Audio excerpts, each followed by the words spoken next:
زراعت کے میں خوش آمدید. شاہزیب جیلانی کا سلام قبول کیجئے. میرے ساتھ ہیں وسعت اللہ خان. اس وقت جو ملک کے حالات چل رہے ہیں، روز خبریں آ رہی ہیں کہ کہیں وکٹیں گر رہی ہیں، کہیں میچ ہاتھ سے جا رہا ہے. آج ہم نے دیکھا دوپہر کو کہ پی ٹی آئی کے صدر چودھری پرویز الہی کو کس طرح سے حراست میں لیا گیا. کافی عرصے سے یہ خیال کیا جا رہا تھا کہ ان پر ہاتھ ڈالا جائے گا. جو تصاویر ہم نے دیکھیں اپنے ٹی وی سکرینز پہ، اس میں ظاہر ہے کہ ان کی گاڑی کا شیشہ ٹوٹا ہے اور ایک جارحانہ کارروائی ڈالی گئی جس میں انہیں وہاں سے پکڑا گیا. عدالت نے چند دن پہلے ہی ان کی ایک ضمانت منسوخ کی تھی. ان پر الزام ہے کرپشن کیسز کے، اور یہ کارروائی بظاہر اینٹی کرپشن والوں نے ڈالی. پھر ابھی کچھ دیر پہلے یہ چہمگوئیاں تھیں کہ اسد کیسر صاحب اور پرویز خٹک صاحب جو ہیں وہ رابطے میں نہیں ہیں، وہ کہاں ہیں، وہ کہیں سیف ہاؤس میں ہیں. لیکن ایک کلیریفیکیشن یہ آئی کہ جی یہ تو عمران خان نے اپنے ٹویٹر میں کہا ہے کہ جی وہ بات چیت کے لیے گئے تھے، انہیں بٹھا لیا گیا اور کہا کہ پارٹی چھوڑیں. اس کے بعد کیا ہوا؟ تو اب یہ ہوا کہ پرویز خٹک صاحب کا بیان سامنے آ گیا. انہوں نے کہا کہ جی کہ میں خیبر پختونخوا کی صدارت سے مستعفی ہو رہا ہوں. ظاہر ہے کہ انہوں نے یہ بھی کہا کہ میں حالات کو دیکھ رہا ہوں کافی دنوں سے. انہوں نے 9 مئی کے واقعات کی مذمت کی ہے. اسکرپٹ وہی ہے جو ہم مسلسل دیکھ رہے ہیں، جو ریپیٹ ہوتا آ رہا ہے. تو یہ بات ہمیں نظر آ رہی ہے کہ یہ جو بھی پکڑ دکڑ ہے، جو بھی دباؤ ہے، مذاکرات بھی ہو رہے ہیں، جو رہنما نظر بند ہیں، کوشش بظاہر یہی نظر آ رہی ہے کہ ایک نئی صف بندی کی جائے. یہ جو پی ٹی آئی کا جو ووٹ بینک ہے اس کا کیا ہوتا ہے. انہیں مہلت نہیں مل رہی. انہیں مہلت نہیں مل رہی. ابھی تھوڑی دیر پہلے محمود مولوی جنہوں نے کچھ دن پہلے پارٹی چھوڑی تھی، ان کا بھی ایک بیان چل رہا ہے. انہوں نے کہا جی یہ گفت و شنید چل رہی ہے، اگلے 2-4 دن میں صورتحال واضح ہوگی. ظاہر ہے کہ آپ اپنے سیاسی فیصلے کرنے جا رہے ہیں تو وہ آپ 24 گھنٹے 48 گھنٹے میں نہیں کریں گے. اس کے لیے مشاورت جو ہے وہ چل رہی ہے. تو تھوڑا اس کو ہم دیکھتے ہیں، سمجھتے ہیں. ہمیں جوائن کر رہی ہیں امبر شمسی، صحافی، تجزیہ نگار، ہماری فارمر کولیگ بھی رہی ہیں. امبر، آپ بھی ظاہر ہے کہ دیکھ رہی ہیں یہ جو کچھ ہو رہا ہے. تو کیا میں نے صحیح کہا کہ یہ سب جو ہے ایک صف بندی کے لیے یہ کوشش ہے، اور پی ٹی آئی کو بظاہر ڈاؤن سائز جو کیا جا رہا ہے یہ وہی پروجیکٹ ہے؟ جی اس میں تو میرے خیال میں کوئی شک رہنا نہیں چاہیے کہ پی ٹی آئی اس وقت سوال یہ ہے کہ اب کون سے پرویز کی بات کریں، پرویز الہی کی بات کریں، پرویز خٹک کی بات کریں. اور دوسرا عمران خان صاحب کا جو موقف ہے، بہت دلچسپ بات ہے کہ عمران خان صاحب جو لڑائی یا جنگ لڑ رہے تھے یا ابھی بھی لڑ رہے ہیں، کہہ سکتے ہیں کہ فوج کے خلاف تھی. اب ان کا آج کا جو قوم سے خطاب تھا اس سے یہ بھی لگ رہا ہے کہ جو لوگ پارٹی چھوڑ کے جا رہے ہیں یعنی اپنی تحریک انصاف کے سابق جو رکن ہیں ان کے ساتھ بھی اب جنگ میں کود پڑے ہیں، کیونکہ ان کا یہی کہنا ہے کہ آپ کو پھر ووٹ کوئی نہیں پڑے گا.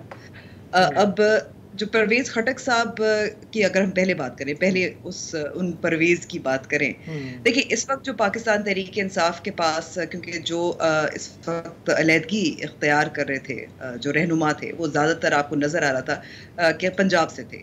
پرویز خٹک انفلوئنشل بھی ہیں، ان کو زیرک سیاستدان جس کو کہتے ہیں وہ بھی ہیں. ان کے پاس ایک ڈائنسٹی بھی ہے.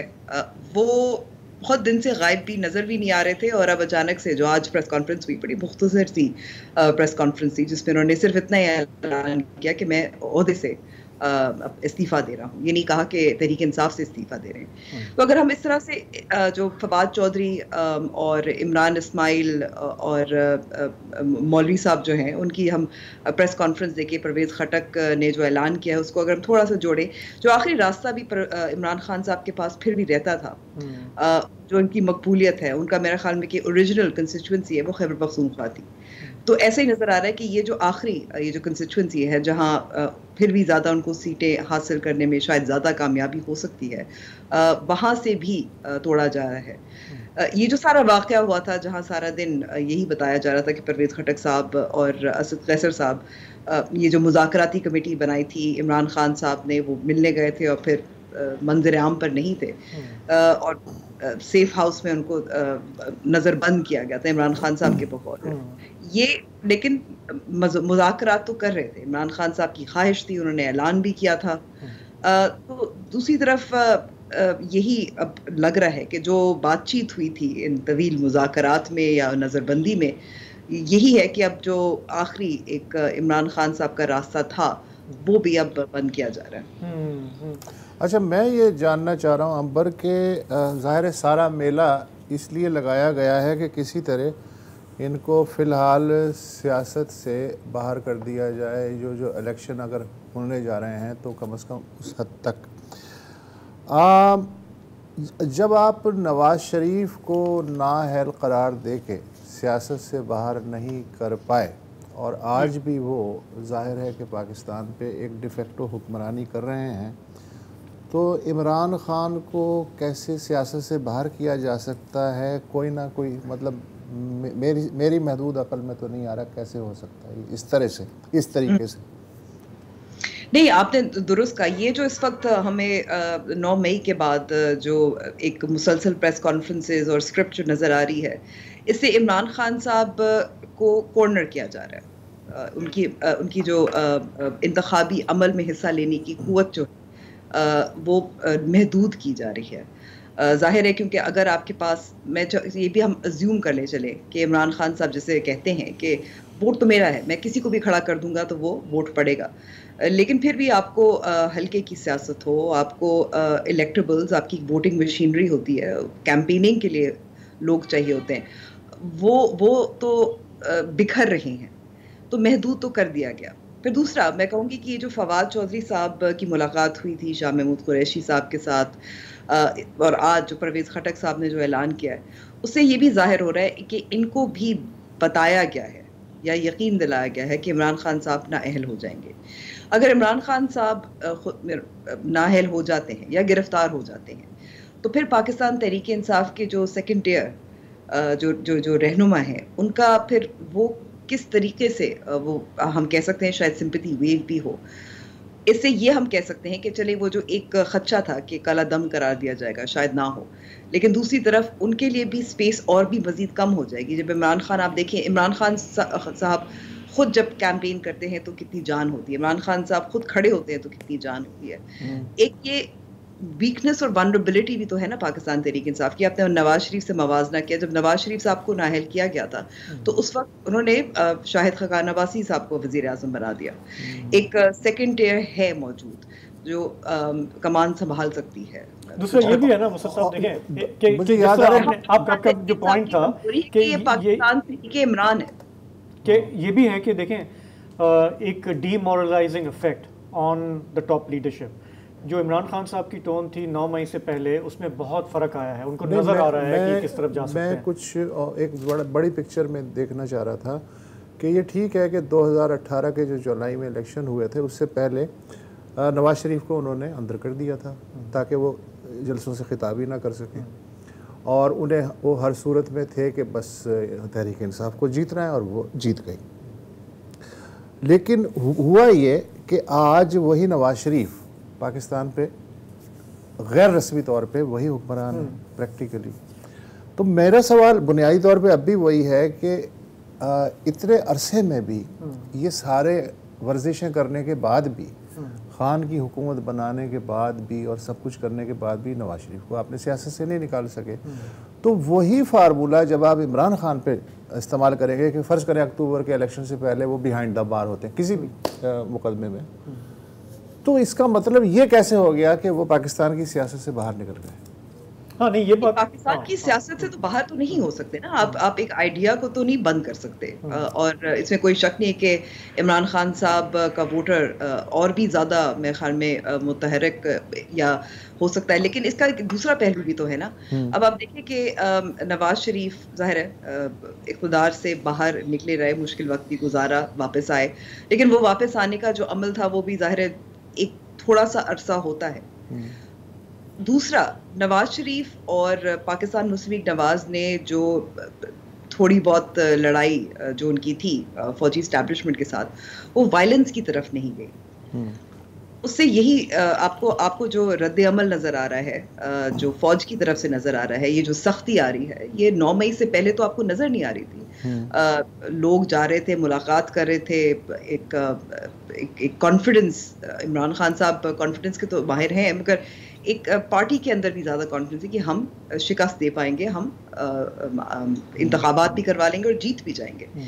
لیکن اب جو نظر آ رہا ہے کہ یہ ہم جو بار بار لفظ استعمال کریں یہ غیر معمولی ہے. یہ جو تشدد تھا, یہ جو فوجی تنصیبات اور سرکاری تنصیبات پہ جو اٹیکس ہوئے تھے, یہ میرا خیال میں that is also change the game. اس کا یہ مطلب ہو سکتا ہے کہ عمران خان صاحب اقتدار سے زیادہ عرصے کے لیے باہر رہے, فوجی قیادت بدل بھی جاتی ہے. عمران خان صاحب کی عمر کا بھی دیکھنا ہوتا ہے, وہ بھی ظاہر ہے فائٹنگ اسپرٹ تو ان کی ہے, آپ جو مرضی کہہ لیں.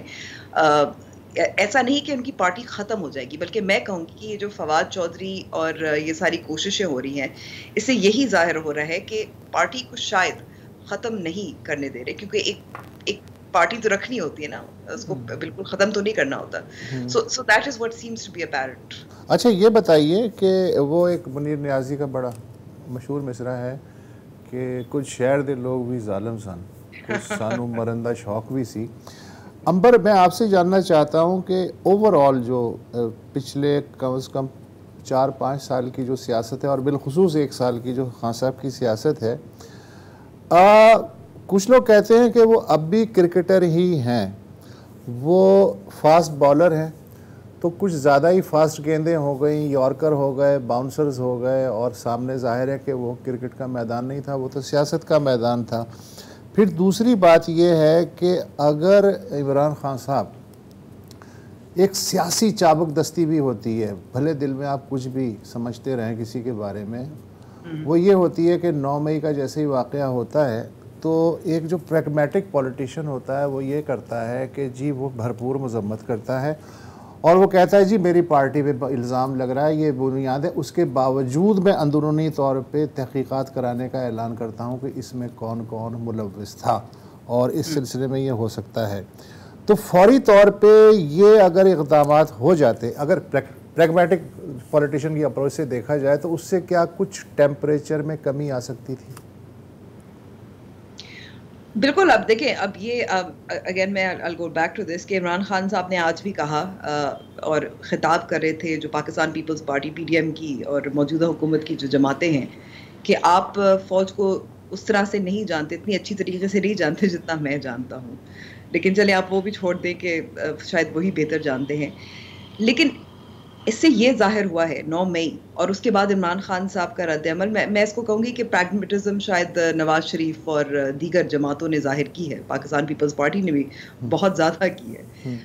لیکن عمران خان صاحب نے ایک مس کیلکولیشن بھی تو کی ہے نا, اور ایک فی الحال وقتی طور پہ ہی صحیح, اور آپ نے کہا کسی کی سیاست ختم تو نہیں ہوتی, آپ آئیڈیا کو ختم تو نہیں کر سکتے, لیکن وہ that was almost a fatal miscalculation I think, which جو شاید یہ وہ وقت نہیں تھا کہ آپ فاسٹ بولر بنے.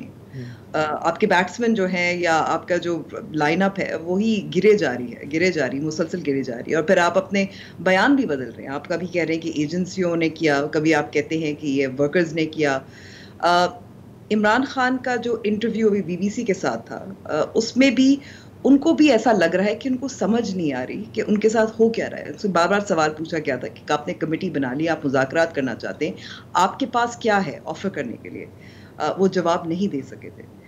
وہ یہ بھی کہہ رہے تھے بلکہ کہ میں چاہتا ہوں میں سمجھنا چاہتا ہوں کہ آخر ہو کیا رہا ہے. So that also tells you کہ مس کیلکولیشن ہوئی تھی, اور پھر کس کے مشورے پہ ہوئی تھی. کیا عمران خان صاحب کا خود یہ اسٹریٹجی تھی, کیا انہوں نے سوچا تھا کہ اگر ایسا ہو گیا تو what next, worst case scenario کیا ہوگا, بیسٹ کیس سیناریو کیا ہوگا. آپ سیاست جو نظریاتی نہیں تھے ظاہر ہے وہ تو چھوڑ گئے, اور آپ نظریاتی ہیں, چلیں یہ بھی سمجھ لیتے ہیں. لیکن پھر نظریاتی کے ساتھ ساتھ آپ نے اس کا ہدف کیا ہوتا ہے, اس کا ہدف تو یہی ہوتا ہے کہ آپ نے آخر اقتدار میں آ کر اپنے نظریات کو کی پریکٹیکل اپلیکیشن کرنی ہے. سو آئی تھنک وہ ایک جو مس کیلکولیشن ہے, دیٹ گیپ, جی وہ آپ کو miscalculation is the buzz word. Thank you so much Amber Rahim Shamsi. ہم نے آپ کو غالباً بہت عرصے بعد اپنے پروگرام میں لیا ہے, آئندہ بھی آتی رہیے گا. جی ضرور. وقفہ لے لیجیے.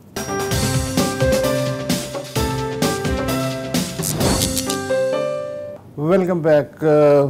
شام کو میں خبر پڑھ رہا تھا کہ ملک میں مہنگائی کی شرح اس ماہ یعنی مئی میں تاریخ کی بلند ترین شرح بن گئی ہے، 38% تک پہنچ گئی ہے۔ ظاہر ہے مجھے کم از کم اس بات سے اس لیے کوئی دلچسپی نہیں ہے کہ یہ ہم روزانہ ہی یہ بات کرتے ہیں اور ہماری سمجھ میں نہیں آتی۔ بازار جاتے ہیں تو ہمیں پتہ چلتا ہے کہ کمر پہ کتنے درے پڑتے ہیں روزانہ۔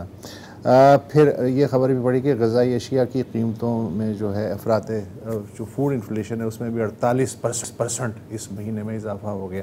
یہ بھی کوئی نئی بات نہیں ہے۔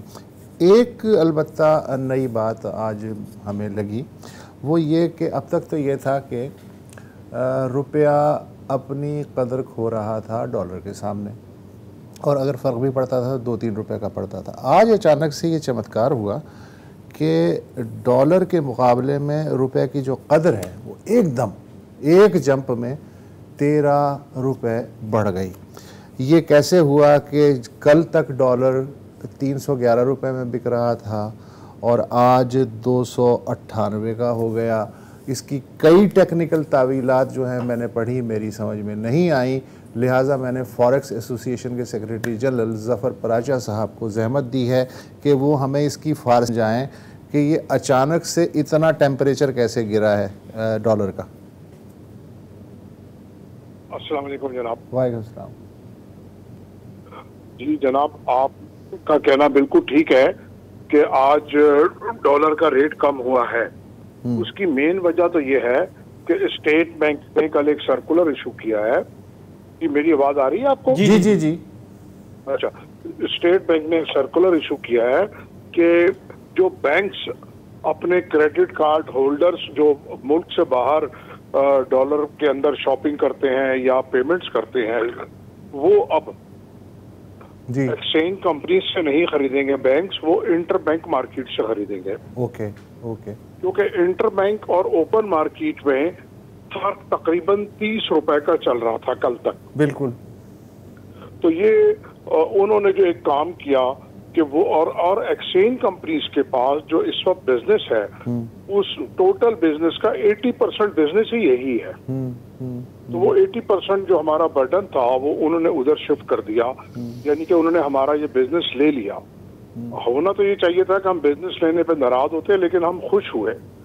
ہم اس لیے خوش ہوئے کہ اس وقت ملک کو دیکھنا ہے، کاروبار کو نہیں دیکھنا۔ تو یہ اس کا مطلب ہے کہ جو اوپن مارکیٹ اور جو کنٹرول مارکیٹ ہے اس میں جو 30 روپے کا گیپ ہے وہ نیرو ڈاؤن ہو جائے گا یا عارضی طور پہ ختم ہو جائے گا؟ جی نیرو ڈاؤن ہو جائے گا، اور آگے چل کے اگر کوئی نئی چیز نہیں آتی تو یہ بالکل برابر ہو جائے گا۔ اور آج ہی ہم نے دیکھا کہ یہ 12 روپے تقریباً کم ہو گیا۔ جی بالکل۔ تو آگے بھی لگتا ہے کہ گریجولی اور بھی تیزی، گریجولی تو نہیں کہوں گا کہ تیزی کے ساتھ یہ فرق کم ہوگا۔ لیکن یہ جو سہولت اسٹیٹ بینک کا جو آپ ذکر کر رہے ہیں کہ یہ سہولت دی ہے کہ کریڈٹ کارڈز کی پیمنٹ کے لیے آپ لے سکتے ہیں ڈالرز، یہ سہولت 31 جولائی تک کی ہے، اس سے زیادہ نہیں ہے۔ اس کے بعد کیا ہوگا؟ دیکھیے جناب، بات یہ ہے کہ اسٹیٹ بینک ابھی تک اگر ہم پاکستان میں دیکھیں تو اسٹیٹ بینک ہی ہے جو وقتاً فوقتاً اپنی پالیسیز کو چینج کرتا ہے اور ورکنگ کرتا ہے۔ تو جو آپ نے فرمایا کہ 31 جولائی تک ہے، تو اگر اس کے کوئی پازیٹیو ریزلٹس آئے تو ہو سکتا ہے وہ اس کو آگے مزید کنٹینیو کر دیں، اور اگر پازیٹیو نہیں آئے تو پھر جب دیکھی جائے گی، جب اس کے اوپر سوچ بچار ہوگی یا اسی دوران ہوتی رہے گی۔ راجہ صاحب یہ بتائیں کہ پہلے بھی ہم نے دیکھا ہے کہ کبھی کبھی یہ عارضی جو ہے نا ڈالر تھوڑا سا نیچے آ جاتا ہے، ابھی آپ کو کیا لگ رہا ہے کہ یہ بھی عارضی ہے یا نہیں؟ اور دوسرا بڑا سوال یہ ہے کہ جب نیچے آتا بھی ہے ڈالر تو مارکیٹ میں اویلیبل نہیں ہوتا۔ جی آپ کی بات بجا ہے، آج ایسا ہی ہوا کہ صبح جو ڈالر تھا ہم لوگوں کا خیال تھا کہ یہ 300 روپے کا ریٹ ہونا چاہیے، پھر ڈیورنگ دا ٹریڈنگ وہ 308 اور 10 روپے پہ بھی پہنچ گیا تھا آج، کیونکہ سپلائی نہیں تھی اور جو لوگوں کے پاس پڑے ہوئے تھے وہ سٹاکس مہنگے پڑے ہوئے تھے۔ لیکن پھر شام تک یہ ہوا کہ سپلائی اگر نہیں تھی تو ڈیمانڈ بھی نہیں تھی، تو یہ واپس 299 اور 298 پہ آ کے کلوز ہوا۔ اور ابھی یہ بات کہ ڈالر نہیں ہے اس میں کوئی شک نہیں ہے،